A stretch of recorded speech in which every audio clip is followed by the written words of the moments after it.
अफजल खानाला लढाई करायची नव्हती, सैन्याचा मोठा संघर्ष करायचा नव्हता। मी बादशाहचे असंख्य अपराध केलेले असताना मला वाईला यायला भीती वाटते। तुमच्या छावणीमध्ये अनेक मोठे सरदार आहेत, मी बादशाहचे इतके अपराध केलेले आहेत की मी तिथे आलो तर ही लोक मला सोडणार नाहीत, ही पटवून देत असताना शिवाजी राजांनी एक खोटी गोष्ट अफजल खानाला आणि त्याच्या सैन्याला सांगितली। त्यामुळे अफजल खान कलला, आणि माणूस कलला की कलंडायला वेळ लागत नाही, हे खरं नव्हे।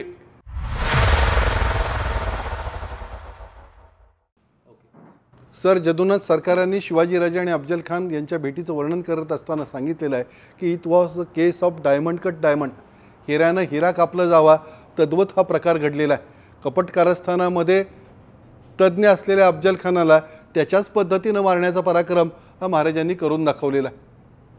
कवींद्र परमानंदानं शिवभारतात लिहिलेलं आहे, शिवाजी महाराजांची आणि अफजल खानाची भेट ठरली त्यावेळी की शिवाजीचं अंतकरण अफजल खानानं ओळखलं होतं आणि अफजल खानाचं अंतकरण शिवाजीनं ओळखलं होतं। लोकांना तह होतो आहे असं समजलं, खरा प्रकार काय आहे तो केवळ विधात्याला माहिती होतं। शिवाजी महाराज काय करणार आहेत हे अफजल खानाला माहिती होतं, अफजल खान काय करणार आहे हेही शिवाजी राजांना माहिती होतं। शिवाजी राजे आणि अफजल खान यांची भेट होण्यापूर्वी अफजल खानानं त्याचा वकील शिवाजी राजांकडे प्रतापगडावर पाठवलेला। अफजल खानाला लढाई करायची नव्हती, सैन्याचा मोठा संघर्ष करायचा नव्हता, त्याचं टार्गेट ठरलेलं होतं, त्याचा गोल ठरलेला होता, त्याला फक्त शिवाजी महाराज पाहिजे होते। त्यासाठी सगळ्या सैन्याला लढवायची अफजल खानाची तयारी नव्हती, म्हणून अफजल खानानं त्याच्या वकिलांना शिवाजीराजांकडे पाठवून शिवाजीराजांना अतिशय कडक भाषेत पत्र लिहिलेलं आहे। त्या पत्रात अफजल खान म्हणतो की तुम्ही आदिलशहाचे असंख्य अपराध केलेले आहेत, तुम्ही जावळी जिंकलीत, तुम्ही आदिलशहाचे अनेक किल्ले जिंकलेत आणि आदिलशाही प्रदेशावर जे ते राज्य केलेलं आहे, या सगळ्या गोष्टी आदिलशहाला पसंत नाहीत। तेव्हा तुम्ही कान धरून माफी मागायसाठी माझ्याकडे इथं वाईत या, मी तुमची शिफारस आदिलशाहकडे करेन, बादशाहकडे करेन, तुमच्यासाठी रदबदली करेन आणि तुम्हाला मोठी मनसब मिळवून देईन।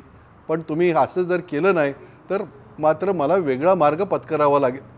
शिवाजीराजांनी ते पत्र वाचलं, शिवाजीराजांनी त्यांचा वकील जो आहे तो अफजल खानाकडे पाठवला आणि अफजल खानाला दरबारी भाषेत उत्तर दिलेलं आहे की तुमची सगळी सूचना मला मान्य आहे, मी बादशाहचे अनेक अपराध केलेले आहेत ही गोष्टही मला मान्य आणि कबूल आहे।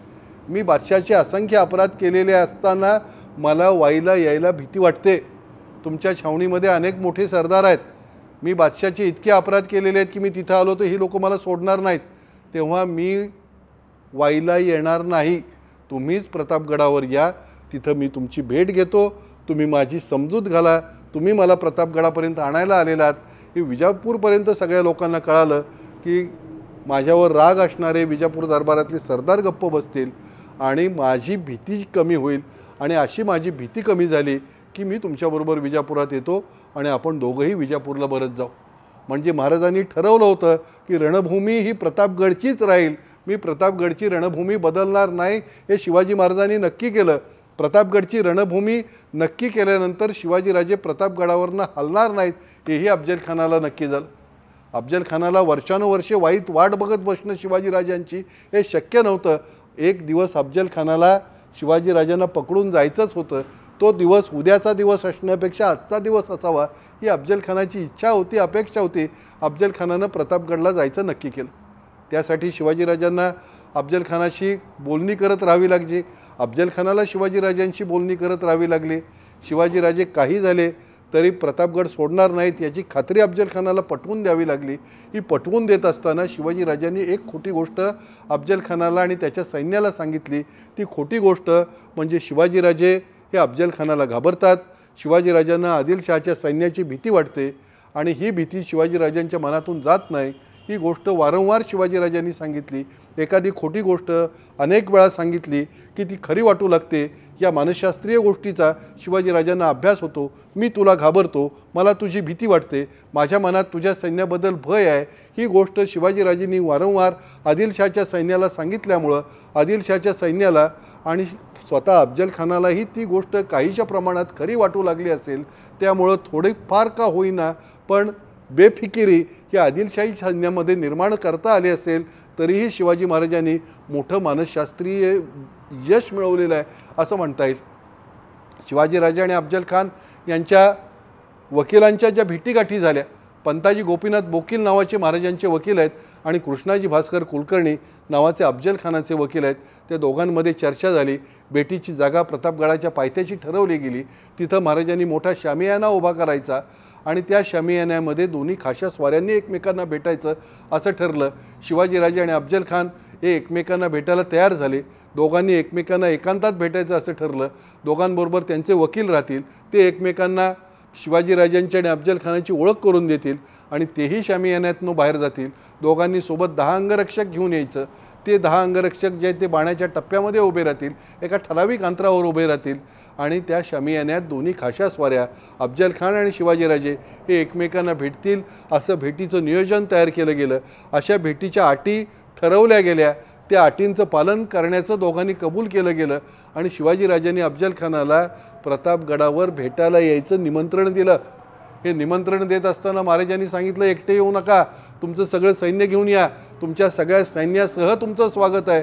अफजल खान त्याची 10 ते 12 हजाराची आर्मी घेऊन, सगळं सैन्य घेऊन वाईवरून प्रतापगडला यायला जो आहे तो अफजल खान तयार झाला.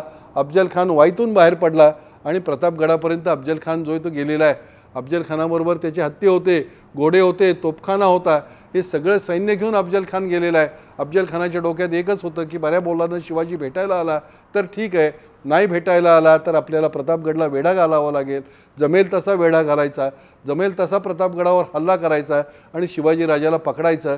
या नियोजनाप्रमाणे अफजल खान जो आहे तो शिवाजीराजांना भेटायला जायला तयार झाला आणि पारच्या मुक्कामामध्ये पोचलेला आहे. शिवाजीराजांचा वकील अफजल खानाला भेटायला आला. शिवाजीराजांच्या वकिलानं अफजल खानाची स्तुती केली. त्यामुळं अफजल खान कलला आणि माणूस कलला की कलंडायला वेळ लागत नाही हे खरं नव्हे. अफजल खानाला शिवाजीराजे काय करणार आहेत हे कळत होतं. शिवाजीराजांना अफजल खान काय करणार आहे हे कळत होतं. दोघांनीही ठरवलं होतं की भेटीच्या वेळी एकमेकांना मारायचं, सोडायचं नाही. त्या दोघात जो अधिक सावध राहिला, त्या दोघात जो अधिक प्रतिभावान होता, त्या दोघात जो अधिक कल्पक होता तो जिंकला. अधिक कल्पक, अधिक सावध, अधिक प्रतिभावंत हे महाराज होते, हे इतिहासानं सिद्ध केलेलं आहे. एवढाच त्याचा अर्थ आहे. अफजल खानानं विजापुरातून बाहेर पडत असताना त्याच्याबरोबर काही व्यापारी आणले होते. या व्यापाऱ्यांची अशी अपेक्षा होती की विजापूरपासनं ते पुण्यापर्यंत किंवा अफजल खान जिथं जाईल तिथपर्यंत जो आहे तो सगळा मोठा प्रदेश, वेगवेगळ्या नद्यांच्या खोऱ्यातला, नीरा, भीमा, कृष्णा या नद्यांच्या खोऱ्यातला प्रदेश आपल्याला लागेल. या सगळ्या प्रदेशात आपल्याला व्यापार करता येईल म्हणून हिरे, माणकं, सोने, रत्न, कापड असा व्यापार करणारे अनेक व्यापारी अफजल खानाच्या संरक्षणामध्ये विजापुरापासून त्याच्या सैन्याबरोबर आलेले होते आणि ते त्यांचा व्यापार करीत होते. अफजल खानानं त्यांच्याकडूनही पैसे घेतले असतील आणि त्यांच्याकडूनही काही माल मिळवला असेल. सांगण्याचा प्रसंग एवढाच आहे की शिवाजी महाराजांचं हेर खातं अतिशय सक्षम होतं हे तेव्हापासून होतं. अफजल खान वाईला आलेला आहे, त्याच्याबरोबर काही व्यापारी आहेत. त्या व्यापाऱ्यांनी विक्रीसाठी भरपूर माल आणलेला आहे आणि तो माल विक्री करण्यासाठी तो प्रयत्न करतात याची बातमी शिवाजीराजांना कळालेली होती. शिवाजीराजांनी वकिलाबरोबर पंताजी गोपीनाथ बोकीलांबरोबर निरोप पाठवला आणि शिवाजी महाराजांनी पंताजी गोपीनाथ बोकीलांना सांगितलं की हे सगळे व्यापारी घेऊन जे आहे ते तुम्ही प्रतापगडावर या. तसा निरोप पंताजी गोपीनाथ बोकीलांनी अफजल खानाला सांगितला की शिवाजीराजांना तुमचं स्वागत करायचं आहे, तुमच्या मुलांचं स्वागत करायचं आहे, तुमच्याबरोबर आलेल्या मोठ्या दरबारी लोकांचं स्वागत करायचं आहे. पण हे स्वागत करायचं तर स्वागताला काही भेटवस्तू दिल्या पाहिजेत. महाराजांना देण्यासाठी भेटवस्तू महाराजांकडे नाहीत. तुमच्याबरोबर व्यापारी आलेले आहेत, या व्यापाऱ्यांना मी बरोबर घेऊन जाऊ का? ते प्रतापगडावर आले की महाराज भेटतील, सगळ्या त्यांच्या वस्तू खरेदी करतील, त्यांना रोख रक्कम अदा करतील आणि तुम्ही जेव्हा भेट होईल तेव्हा तुमच्याबरोबर हे व्यापारी परत जातील. अफजल खानानं त्याला होकार दर्शवला. अफजल खानाबरोबर आलेल्या व्यापाऱ्यांनी त्याला होकार दर्शवला आणि अफजल खानाबरोबर आलेले सगळे व्यापारी घेऊन पंताजी गोपीनाथ बोकीलांनी प्रतापगड गाठलेला आहे. प्रतापगडावर हे सगळे व्यापारी आले. महाराजांनी त्यांचा सगळा माल ताब्यात घेतला आणि महाराजांनी सांगितलं की थांबा, तुमचे काय असतील ते हिशोब करा. अफजल खान साहेबांची आणि माझी भेट झाली की मी तुम्हाला निरोप देतो, तुमचे पैसे बरोबर देतो आणि तुमचं चांगलं आदरातिथ्य स्वागत करतो, सत्कार करतो. आणि विजापूरच्या सरदाराबरोबर सैन्याबरोबर आलेले हे व्यापारी आणि त्यांचं सगळं धन हेही शिवाजी महाराजांनी स्वराज्याला जोडलेलं आहे. महाराजांची कल्पकता आणि त्याहीपेक्षा हेर खात्याची कार्यक्षमता ही लक्षात घ्यावी म्हणून हा व्यापाऱ्यांचा प्रसंग आवर्जून लक्षात घेतला पाहिजे. शिवाजी महाराजांची आणि अफजल खानाची भेटीची जागा ठरली, भेटीचं नियोजन ठरलं, पण खरं काय होणार आहे हे कवींद्र परमानंदानं जसं लिहिलेलं आहे तसंच अफजल खानाच्या जवळच्या सहकाऱ्यांना माहिती होतं, शिवाजीराजांच्या जवळच्या सहकाऱ्यांना माहिती होतं की दोघंही काय करणार आहेत. शिवाजी महाराजांना भेटायला येणारा आणि चढे घोडियानिशी कैद करतो अशी प्रतिज्ञा करून आलेला अफजल खान हा शिवाजी महाराज परत जाऊ देणार नव्हते. शिवाजी महाराजांनी या भेटीचं नियोजन करताना दोनच शक्यता निर्माण केल्या होत्या. पहिली शक्यता अफजल खान आणि शिवाजी महाराज हे दोघे मारले जातील ही होती. दुसरी शक्यता अफजल खान मारला जाईल आणि शिवाजी महाराज प्रतापगडावर परत जातील ही शक्यता होती. परंतु अफजल खान सुखरूप पारला आणि वाईला पोचेल आणि शिवाजी महाराज परत जातील ही शक्यता शिवाजी महाराजांनी समूळ नष्ट केलेली होती. शिवाजी महाराजांनी त्याच्यावर मेहनत घेतली होती, प्रचंड नियोजन केलेलं होतं आणि त्या नियोजनाप्रमाणे ही भेट होईल याची व्यवस्था केली होती. पारला अफजल खानाचं सैन्य आलं होतं. पारच्या झाडीमध्ये शिवाजी महाराजांचं सैन्य लपलेलं होतं. शिवाजी महाराजांनी आकस्मिक हल्ला केला असता तर महाराजांना अफजल खानाचा आणि त्याच्या सैन्याचा पराभव करता येणं शक्य होतं की जो पराभव शिवाजी महाराजांनी दुसऱ्या दिवशी केला. तरीही महाराजांनी अफजल खानाची भेट घेतलेली आहे. अफजल खानाची भेट घेण्याचं टाळलेलं नाही. भेट घ्यायची, भेटीमध्ये अफजल खानाला मारायचं हे महाराजांचं नियोजन होतं. या भेटीचं ठिकाण, भेटीचा शामियाना या सगळ्या गोष्टीचा विचार केला तर महाराजांनी शिवाजी महाराजांनी स्वतःच्या आणि अफजल खानाच्या भेटीमध्ये एक नाट्य निर्माण केलं. हे नाट्य कमालीच्या उंचीवर नेलं. हे नाट्य इतक्या उंचीवर नेऊन त्यांनी अफजल खानाला मारलं की त्या अफजल खानाच्या वधानंतर अनेक वर्ष, अनेक दिवस शिवाजी महाराजांनी अफजल खानाला कसं मारलं याच्या चर्चा त्यावेळच्या भारतवर्षामध्ये होत गेलेल्या आहेत. शिवाजी महाराजांची त्यानंतरची जी ओळख होती ती अफजल खानाचा पोट फोडणारा सरदार, सेनापती, योद्धा हीच शिवाजी महाराजांची ओळख होती. शिवाजी महाराज मिर्झाराजे जयसिंहांना पुरंदरच्या तहाच्या वेळी त्यांच्या छावणीत भेटायला गेले त्यावेळी अफजल खानाचा पोट फाडणारा शिवाजीराजा आलेला आहे असं म्हणून मिर्झाराजा जयसिंहांचे सरदार शिवाजीराजांकडे पाहत होते. शिवाजीराजे आग्र्याला जाण्यासाठी औरंगाबादेतून पुढे जात होते त्यावेळी औरंगाबादची प्रजा मोगलांची शिवाजीराजांना बघण्यासाठी आली होती. त्यांच्या एकमेकांच्या चर्चा चाललेल्या होत्या की आदिलशाहचा सरदार होता, अफजल खान हे त्याचं नाव होतं. याच राजाला तो भेटायला गेला आणि शिवाजीराजांना त्याचं पोट फाडलेलं होतं. भविष्यामध्ये ज्या प्रसंगामुळं शिवाजीराजांची ओळख भारतवर्षाला झाली त्या प्रसंगामध्ये नाट्य निर्माण करून त्या प्रसंग एका मोठ्या उंचीवर नेऊन शिवाजीराजांनी संपवलेला आहे. एखाद्या कल्पक दिग्दर्शकानं प्रकार करावा, एखाद्या अत्यंत प्रतिभावंत लेखकानं कादंबरीचा क्लायमॅक्स विलक्षण उंचीपर्यंत न्यावा तसा प्रकार करून शिवाजी महाराजांनी अफजल खान संपवलेला आहे. शिवाजी महाराज आणि अफजल खान यांच्या भेटीच्या वेळी नेमकं काय झालं याच्याबद्दल वेगवेगळ्या लोकांनी अनेक लिखाणं केलेली आहेत. सर जदुनाथ सरकारांचा पुन्हा आधार घेतो. सर जदुनाथ सरकार असं म्हणतात की जेव्हा दोन थोर माणसं एकमेकांना एकांतात भेटतात त्यावेळी आत काय होतं हे त्या दोघांशिवाय कोणालाच माहिती नसतं. जदुनाथ सरकार पुढं असं म्हणतात की इथं तर प्रसंग आणखी वेगळा आहे. या दोन थोर माणसांपैकी एकच थोर माणूस जो आहे तो बाहेर आलेला आहे. त्यामुळे तो जे काय घडलं असं सांगेल तेच घडलं असं समजण्याशिवाय आपल्याला दुसरा पर्याय नाही. शिवाजीराजे हे या भेटीनंतर शामियानातून एकटे बाहेर आलेले आहेत. त्यामुळे शिवाजीराजे जे घडलं असं सांगतील तेच घडलं असं म्हणण्याशिवाय आपल्याला पर्याय नाही असं सर जदुनाथ सरकारांना म्हणायचं. कृष्णाजी अनंत सभासदाप्रमाणे जायचं म्हटलं तर कृष्णाजी अनंत सभासदांनी भेटीचा प्रसंग वर्णन केलेला आहे की अफजल खान हा पहिल्यांदा शामियान्यात स्वतः येऊन थांबला. शिवाजीराजांनी शामियाना अतिशय आलिशान केलेला होता. मोतीलक सदर होती. शामियाना अतिशय वैभवी होता. तो शामियाना बघितल्यानंतर अफजल खानाचा राग उफाळून आला कृष्णाजी अनंत सभासदांच्या शब्दात आणि समोर असलेल्या पंताजी गोपीनाथ बोकील या महाराजांच्या वकिलाकडे बघून अफजल खान म्हणाला की पाचशा ऐसा सामान नाही, ऐसी मोतीलक सदर म्हणजे काय तो येणे जातीने मिळवला. या सामान्य शहाजीराजाच्या जागीरदाराच्या मुलानं एवढं वैभव कमावलं आणि बादशाकडे सुद्धा एवढं वैभव नाही असं अफजल खानानं म्हणावं अशी सदर महाराजांनी निर्माण केली होती, उभी केलेली होती. त्याचं सगळं डेकोरेशन केलेलं होतं असं दिसतं. हे करण्यामागचा महाराजांचा हेतू काय होता? अफजल खानाचं मानसिक संतुलन ढासळावं. तेही महाराजांनी यशस्वी करून दाखवलं. अत्यंत छोट्या छोट्या गोष्टी करून शिवाजी महाराजांनी समोरच्या शत्रूवर मानसशास्त्रीय विजय मिळवता येऊ शकतं हे दाखवून दिलेलं आहे. भेटीच्या अगोदर अफजल खानाबरोबर त्याचा सगळ्यात लाडका सैनिक बॉडीगार्ड होता, बाउन्सर होता आजच्या भाषेत.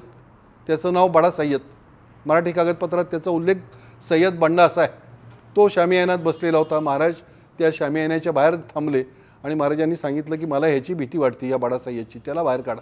अफजल खान आणखी गाफील राहावा यासाठी महाराजांनी सगळे प्रयत्न केलेले आहेत. महाराजांनी स्वतः शिरस्त्राण घातलेलं आहे, अंगात चिलखत घातलेलं आहे. म्हणजे महाराज हे बऱ्यापैकी सिक्युअर होऊन अफजल खानाला भेटायला गेलेले आहेत.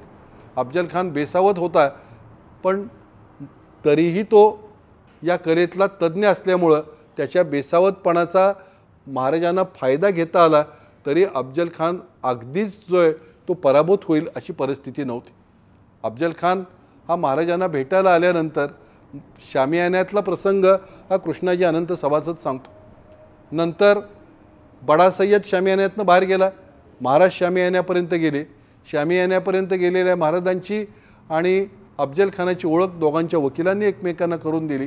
दोन्ही वकीलही शामियान्यातनं बाहेर आले. कृष्णाजी अनंत सभासदाच्या वर्णनाप्रमाणे अफजल खानानं आपले दोन्ही हात फैलावले आणि शिवाजी महाराजांना सांगितलं, या राजे भेटा आम्हाला. शिवाजी महाराज पुढे आले, त्याने अफजल खानाला मिठी मारली. अफजल खानानं शिवाजी महाराजांचं डोकं पकडलं, आपल्या काखेत दाबण्याचा प्रयत्न केला आणि दुसऱ्या हातानं त्याच्या कमरेची कट्यार काढून शिवाजी महाराजांच्या पाठीवर वार करण्याकरता हात जो आहे तो वरती घेतला. इथपर्यंत अफजल खानानं करेपर्यंत शिवाजी महाराजांनीही त्यांच्या कमरेची कट्यार काढली आणि ती अफजल खानाच्या पोटात खुपसली. काहींच्या मते वाघनखाचा वापर महाराजांनी केला आणि अफजल खानाचं पोट फाडलं. महाराजांनी छोटी कट्यार वापरली, तलवार वापरली छोटी, का वाघनखं वापरली, हा गोष्ट जी आहे ती फारशी वादाची गोष्ट नव्हे. महाराजांनी अफजल खानाचं पोट फाडलं एवढी गोष्ट नक्की झाली. ही गोष्ट काही क्षणात झाली.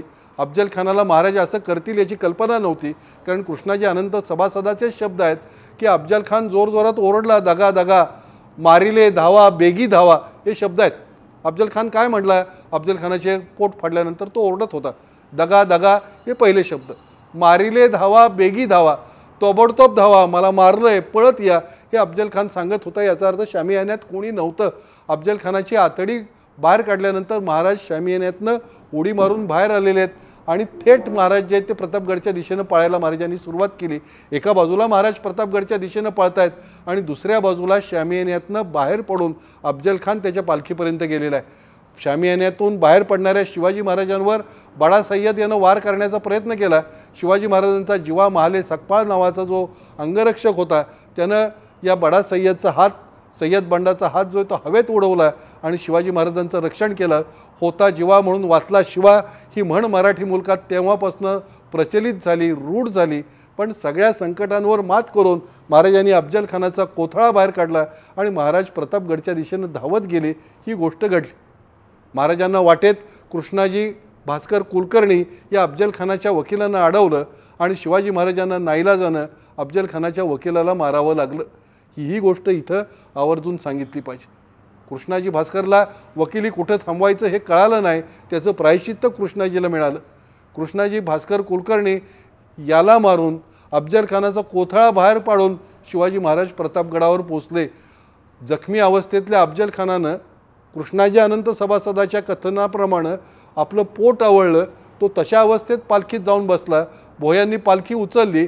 पालखी जी आहे ती पारच्या दिशेनं पळवायला सुरुवात केली. शिवाजी महाराजांचा दुसरा एक अंगरक्षक होता, संभाजी कावजी कोंढाळकर हे त्याचं नाव. त्याला अफजल खानावर लक्ष ठेवणं आणि मारणं हेच काम दिलेलं असावं. तो तलवार घेऊन या भोयांच्या मागं लागला, पालखीच्या मागं पळत गेला. थांबा म्हणून तो आरडाओरडा करायला लागला. प्रसंग डोळ्यासमोर आणा, प्रतापगडाचा पायथा आहे, पायथ्यावर पोट फाडला गेलेला अफजल खान जो आहे तो पालखीत बसलेला आहे. त्याची पालखी भोयांनी उचललेली आहे आणि ती पारच्या दिशेनं पळवत आहेत. हातात नंगी तलवार घेऊन त्या पालखीच्या मागं धावत जाणारा संभाजी कावजी कोंढाळकर जोरात ओरडतोय थांबा म्हणून. भोई थांबायला तयार नाहीत म्हणून मागच्या भोयांचे पाय जे आहेत ते संभाजी कावजी कोंढाळकरांना कापून काढलेले आहेत. पालखी दाणकन जमिनीवर आदळलेली आहेत. पुढच्या भोयांनी पालखी सोडली आणि ते जीवाच्या भयानं पळून गेलेले आहेत. पालखी दणकन जमिनीवर आदळल्यानंतर संभाजी कावजी कोंढाळकर एखाद्या दैत्यासारखा त्या पालखीच्या जवळ गेलेला आहे. पालखीत पडून राहिलेल्या अफजल खानाला त्यानं ओढून पालखीच्या बाहेर काढलेलं आहे. त्याचं डोकं हातात धरलेलं आहे, तलवारीनं डोकं कापलेलं आहे, तलवार तिथंच टाकलेली आहे. दोन्ही हातात संभाजी कावजी कोंढाळकरांना अफजल खानाचं डोकं पकडलेलं आहे आणि तो प्रतापगडच्या दिशेनं धावत जातोय. प्रसंग नुसता डोळ्यासमोर आणला तरी आपल्या अंगावर रोमांच उभे राहतील. असा संभाजी कावजी कोंढाळकर हा गडाच्या दिशेने पळत असताना अफजल खानाचे 9 अंगरक्षक राहिलेले आहेत, शिवाजीराजांचे 9 अंगरक्षक राहिलेले आहेत। अफजल खानाच्या 9 अंगरक्षकापैकी 3-4 अंगरक्षकांची नावं माहिती आहेत, त्यात पिलाजी मोहिते आहेत, शंकराजी मोहिते आहेत, हे दोघं मराठा सरदार आहेत। शिवाजीराजांच्या 10 अंगरक्षकांमध्ये येसाजी कंक आहेत, विसाजी मुरुमकर आहेत, इब्राहिम सिद्दी बर्बर नावाचा मुस्लिम मावळा हा शिवाजी महाराजांचा अंगरक्षक होता, ज्याचं नाव हे कवींद्र परमानंदानं दिलेलं आहे, हे विसरून चालणार नाही। 2 समान अंगरक्षकांची लढत जी आहे ती झालेली आहे। शिवाजीराजांच्या अंगरक्षकांनी अफजल खानाचे सगळे अंगरक्षक कापून काढलेले आहेत आणि त्यात काही विशेष नाही। आपला नेता पडला, तो कापला गेला, त्याचं डोकं कापलं गेलं, हे अफजल खानाच्या अंगरक्षकांनी डोळ्यासमोर बघितल्यामुळं त्यांची भीतीनं गाळण ओढणं साहजिक शक्य आहे। कितीही शौर्य असलं आणि कितीही पराक्रम असला तरी नेता पडल्यानंतर लढणं हे अनुयायांना शक्य होत नाही। तो प्रकार अफजल खानाच्या अनुयायांच्या बाबतीत झाला असावा आणि त्यामुळं अफजल खानाचे 10च्या 10 अंगरक्षक मारले गेले, अफजल खानाचा वकील मारला गेला, अफजल खान मारला गेला, शिवाजीराजांच्या केसाला धक्का पोचला नाही, शिवाजीराजांचे 10च्या 10 अंगरक्षक जिवंत राहिले, शिवाजीराजे त्यांच्या वकिलासकट गडावर पोचलेले आहेत। हा अद्भुत इतिहास 10 नोव्हेंबर 1659 या दिवशी प्रतापगडाच्या पायथ्याशी मार्गशीर्ष शुद्ध सप्तमीला शिवाजीराजांनी घडवून दाखवलं। अफजल खानाच्या मागं 10 अंगरक्षक होते, शिवाजी महाराजांच्या मागं 11 अंगरक्षक होते, याचाही आपण कधीतरी विचार केला पाहिजे। अफजल खान 10 अंगरक्षक घेऊन आलेला होता, शिवाजी महाराज 10 अंगरक्षक घेऊन आलेले होते। प्रतापगडचा अभेद्य किल्ला हा शिवाजी महाराजांच्या पाठीमागं महाराजांचा 11वा अंगरक्षक म्हणून उभा होता आणि तो 11वा अंगरक्षक उभा करण्यासाठीचं ठिकाण महाराजांनी निवडलेलं होतं, हे शिवाजी महाराजांच्या कल्पकतेचं यश आहे। महाराजांनी अफजल खानाला कसं मारलं याची वर्णनं ही अशी सापडतात। कवींद्र परमानंद असं सांगतो की शिवाजीराजांनी कट्यारीनं अफजल खानाचं पोट फाडलेलं आहे। महाराजांनी कट्यार वापरली, छोटी तलवार वापरली, असे अनेक उल्लेख आहेत। विशेषतः जेधे शकावली आणि अगिंदासाचा पोवाडा याच्यामध्ये वाघनखांचा उल्लेख आहे। महाराजांनी वाघनखं वापरणं हे सुद्धा नैसर्गिक आहे। महाराजांनी एक शस्त्र एकदाच वापरलेलं आहे, एक टीम एकदाच बरोबर घेतलेली आहे। अफजल खानाला मारण्यासाठी बरोबर नेलेली महाराजांची जी टीम आहे, संभाजी कावजी कोंडाळकर, येसाजी कंक, विसाजी मुरुमकर, इब्राहिम सिद्दी बर्बर, ही टीम महाराजांबरोबर शाहिस्तेखानाच्या भेटीच्या वेळी नाही। शाहिस्तेखानाच्या भेटीच्या वेळी बाळाजी देशपांडे, चिमणाजी देशपांडे, इब्राहिम खान वगैरे टीम महाराजांबरोबर आहे। महाराज आग्र्याला गेले त्यावेळी पन्हाळ्याला वापरलेली टीम, शाहिस्तेखानाच्या बरोबरची टीम किंवा अफजल खानाच्या बरोबरची टीम महाराजांबरोबर नाही। तिथं महाराजांबरोबर जे आहे ते हिरोजी फर्जंद आहे, तिथं मदारी मेहतर आहे, तिथं रघुनाथपंत कोरडे आहेत, तिथं राघोजी मित्र आहे, तिथं बाजी जेधे आहेत, तिथं महाराजांची टीम वेगळी आहे। पन्हाळ्याला महाराजांची असलेली टीम जी आहे ती वेगळी आहे। प्रत्येक ठिकाणी महाराज वेगळी टीम घेऊन, वेगळे सहकारी घेऊन शत्रूला भिडायला बरोबर जातात। हे महाराजांचं आणखी एक वेगळं वैशिष्ट्य जे आहे ते इथं सांगितलं पाहिजे। आदिलशाहच्या कागदपत्रात, इंग्रजांच्या कागदपत्रात वेगळे उल्लेख आढळतात। आदिलशाहच्या कागदपत्रात असं म्हटलेलं आहे, आदिलशाही कागदपत्रांमध्ये सांगितलं गेलेलं आहे की शिवाजीराजानं अफजल खानाला कपटानं मारलं। आदिलशाहच्या एका कागदपत्राचा उल्लेख आहे की महाभाऊ अफजल खान जो आहे तो शिवाजीराजानं त्याला गोड शब्दांनी आणि भुरळ पाडणाऱ्या शब्दांनी फसवलं आणि अतिशय पराक्रमी दिलदार मनाचा तो अफजल खान शिवाजीराजांना भेटायला गेला आणि शिवाजीराजांनी कपटानं जे आहे ते त्याचं पोट फाडलं आणि त्याला मारून टाकलं। अशी वर्णनं त्यांच्याकडून आलेली आहेत, तशी वर्णनं शत्रूकडून यावीत अशीच अपेक्षा आहे। प्रत्यक्षात प्रकार शिवाजीराजांना अफजल खानानं भेटायला बोलवणं हाच अफजल खानाच्या कपटीपणाच्या नाट्याची सुरुवात होती। अफजल खानानं महाराजांना भेटायला बोलवल्यानंतर अफजल खान हा त्याचा पूर्व इतिहास बघितल्यानंतर गप्प बसणं शक्य नव्हतं। अफजल खानानं महाराजांना मिठी मारल्यानंतर अत्यंत निमिषामध्ये महाराजांवर पहिला वार करण्याचा प्रयत्न केला असणार याबद्दलही शंका नाही। फक्त महाराज बेसावध नव्हते, महाराज सावध होते।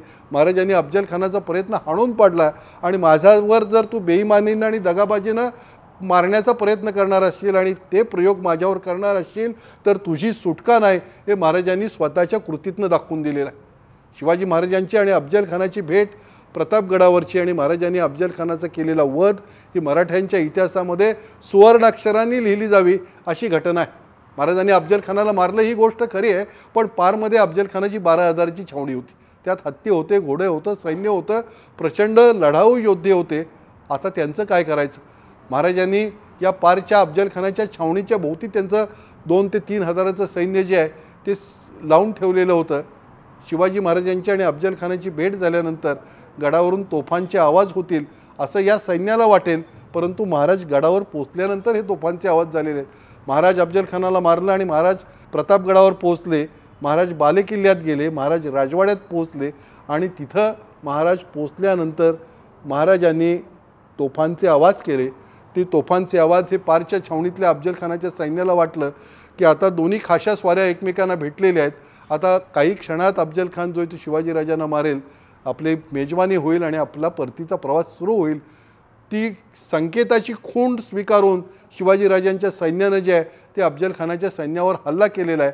अफजल खानाचं 10-12 हजाराचं सैन्य जे आहे ते काही क्षणात महाराजांच्या सैन्यानं पराभूत केलेलं आहे. मराठे दिसत नव्हते. मराठ्यांकडून जे आहे ते शस्त्र जे ते अंगावर येत होती, कुठून बाण येत होता, कुठून दगडं येत होती, कुठून एखादा मराठा योद्धा मैदानात येत होता आणि तलवार घेतलेला तो योद्धा आदिलशाहच्या सैन्यावर तुटून पडत होता. अशा युद्धाला सामोरं जाण्याची आदिलशाही सैन्याला सवय नव्हती. गनिमी युद्ध पद्धतीनं लढलेलं हे युद्ध शिवाजी महाराज आणि त्यांच्या सैन्यानं जिंकलेलं आहे. शिवाजीराजांचा चुलता असलेला मंबाजीराजे भोसले हा मोरोपंत पिंगळे यांच्या समोर आला आणि परमानंदाच्या शब्दात सांगायचं झालं तर क्षणार्धात परमानंदानं मंबाजीराजांना जीवनबंधनातनं मुक्त केलेलं आहे, म्हणजे ठार मारलेला आहे. समोर आलेला अफजल खान आहे का कृष्णाजी भास्कर कुलकर्णी आहे का मंबाजीराजे आहे, हे ना शिवाजी महाराजांनी पाहिलं ना त्यांच्या सहकार्यांनी पाहिलं. जो माणूस स्वराज्याच्या विरुद्ध तलवार घेऊन येईल, स्वराज्याचा शत्रू म्हणून येईल, त्याचा विनाश करणं, त्याला संपवणं, एवढं एक आणि एकच ध्येय शिवाजीराजांच्या मनात होतं, शिवाजीराजांच्या सैनिकांच्या मनात होतं असं दिसतं. संध्याकाळपर्यंत पारच्या छावणीमध्ये अफजल खानाच्या सैन्याचा पराभव झाला. अफजल खानाचा पराभूत झालेला मुलगा फाजल खान आणि अंकुश खान, अंबर खान असे सैनिक जे आहेत ते ही लढाई सोडून पळून गेले. एका ठिकाणी त्यांना पळून जाणारा एक सरदार दिसला, तो प्रतापराव मोरे होता. प्रतापराव मोरेकडे बघितल्यानंतर अंकुश खान असं म्हणाला की हाच तो प्रतापराव मोरे आहे ज्यानं महाप्रतापी अफजल खान साहेबांना इथं या जावळीच्या जंगलात आणलं आणि आम्हाला फसवलं. पराभव झाल्यानंतर लढणाऱ्या योद्ध्याच्या सगळ्या स्ट्रॅटेजी ज्या आहेत त्या त्याच्या सहकाऱ्यांनाही चुकीच्या वाटू लागतात. ह्या जगाचा इतिहास आहे. त्यामुळं अंकुश खानानं असं म्हणावं यात काही वावगं नव्हतं. तोपर्यंत अफजल खानाचा फाजल खान नावाचा मुलगा हा पुढं आला आणि तो प्रतापराव मोरेला मारायसाठी त्यानं कट्यार काढली. ती कट्यार काढल्यानंतर अंकुश खानाच्याच लक्षात आलं आणि त्यानं सांगितलं फाजल खानाला, थांब प्रतापराव, हे जावळीचं गहन जंगल तुला माहिती आहे, या जंगलातनं आमची वाईला जाण्याची सोय कर आणि तिथं गेल्यावर आम्ही तुला मोठी बक्षिसी देऊ असं त्यांनी प्रतापराव मोरेला सांगितलं. प्रतापराव म्हणाला, असंच म्हणाला असेल, काय म्हणाला प्रतापराव ते माहीत नाही, आधीच माझं सर्वस्व गेलं आहे, मला आता जावळी मिळणार नाही, मी जावळीचा अधिपती होणार नाही, माझं खूप मोठं नुकसान झालेलं आहे, तेव्हा तुम्ही मला मारू नका, तुम्हाला मी अपरिचित मार्गानं वाईपर्यंत घेऊन जाईन असं प्रतापरावनं सांगितलं. आणि रात्रभर प्रवास करून एका अपरिचित मार्गानं प्रतापरावनं ह्या सगळ्यांना जे ती वाईपर्यंत पोचवलेलं आहे. यामधला आणखी एक प्रसंग सांगायचा आहे, तो परमानंदानंच लिहिलेला आहे की या सगळ्यांच्या पायातल्या वाहना नव्हत्या, वाहना तुटल्या, पायाला काटे टोचायला लागले, दगड टोचायला लागले आणि म्हणून डोईची मुंडासी काढून त्यांनी पायाला बांधली आणि या अनवाणी पायानं न पळता जे ती ही मुंडासी पायाला बांधून दगड काटे टोचू नयेत म्हणून जावळीच्या जंगलामधून जे आहे ते हे पळत लोक जे आहेत ते वाईपर्यंत पोचले. पहाटे जो आहे तो फाजल खान वाईत पोचला. फाजल खानानं वाईत पोचल्यानंतर सगळा अफजल खानाचा जनानखाना घेतला, जमेल तेवढी संपत्ती घेतली आणि त्यानं विजापूरच्या दिशेनं त्याचा प्रवास सुरू केलेला आहे. हा प्रकार एका बाजूला होत असताना संध्याकाळी अफजल खानाची आणखी 2 मुलं जी आहेत ती शिवाजी महाराजांना आणि त्यांच्या सैनिकांना सापडले. महाराज प्रतापगडावरून खाली उतरले. तिथं महाराजांनी जखमी वीरांची काळजी घेतली, त्यांची देखभाल केली, त्यांची विचारपूस केली. जे मरण पावलेले होते त्यांच्या नातेवाईकांकडं महाराजांनी सांत्वनपर संदेश पाठवले. अफजल खानाचे हे 2 पराभूत पुत्र जे आहेत ते शिवाजी महाराजांना भेटले. शिवाजी महाराजांनी सांगितलं की मी तुम्हाला अभय दिलेला आहे, तुम्हाला जायचं आहे तिकडे जा, तुम्हाला विजापुरात जायचं असेल तर तुमची विजापूरला जायची मी सोय करेन. आणि महाराजांनी जिथं अफजल खान मरण पावला, जिथं महाराजांनी अफजल खानाचं पोट पाडलं त्या ठिकाणी अफजल खानाचं आणि त्याचा सैनिक असलेल्या बडा सय्यद, त्याचा सगळ्यात लाडका बॉडीगार्ड, त्या दोघांची तिथं कबर बांधण्याचे आदेश महाराजांनी केलेले आहेत. शत्रू संपला, लढाई संपली की युद्ध संपलं आणि वैर संपलं, हा मराठ्यांच्या युद्धशास्त्रातला नवा संस्कार महाराजांनी इतिहासाला शिकवलेला आहे. शिवाजी महाराजांनी अफजल खानाला मारलं, त्याचं आणि माझं वैर संपलं, आता त्याचं यथोचित स्मारक मी बांधेन असं म्हणून शिवाजी महाराजांनी त्याची कबर बांधलेली आहे.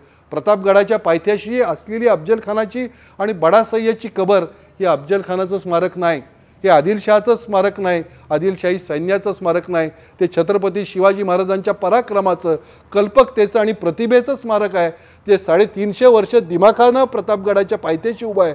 शिवाजी महाराज म्हणजे काय, महाराजांचा इतिहास म्हणजे काय आणि महाराजांचा पराक्रम म्हणजे काय हे जर जाणून घ्यायचं असेल तर ती अफजल खानाची कबर ही आजही पाहिली पाहिजे. ती पाहत असताना हा गौरवशाली इतिहास हा नक्की आठवला पाहिजे.